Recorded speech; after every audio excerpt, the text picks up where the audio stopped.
అప్పుడే నా కొడుకు పెళ్ళ, లేకపోతే were you happy or were you worried or were you tensed? I was not at all worried. ఎందుకంటే ఒకటి, నేను చిన్నప్పటి నుంచి మీరిద్దరూ చిన్నప్పటి నుంచి నేను ఒకటే ప్రార్థన చేస్తాను. నా బిడ్డలు పెరిగి పెద్దవాళ్ళు అయినప్పుడు నా ప్రేయర్ ఎలా ఉంటుందంటే వినే వాళ్ళకి కొంచెం ఆశ్చర్యంగా ఉంటుంది.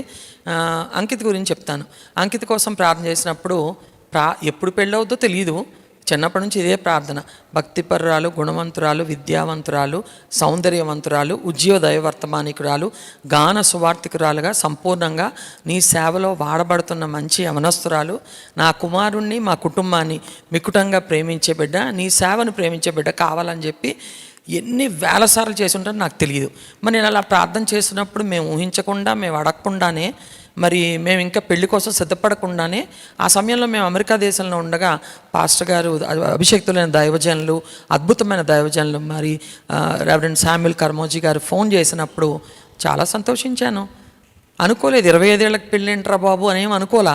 ఓహో, ఆ ప్రార్థనకి దేవుడు తన కార్యాన్ని త్వరపెట్టి ఇప్పుడే జరిగిస్తున్నాడని చెప్పి దేవుడికి వందనాలు చెప్పాను. ఎందుకంటే అనుకున్న లక్షణాలన్నీ కూడా దేవుడు ఇచ్చేశాడు కదా, ఇంకా మళ్ళీ ఇంకా వెతుక్కోవడం ఎందుకు?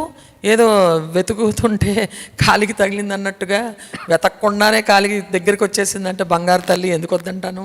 చాలా సంతోషించాను.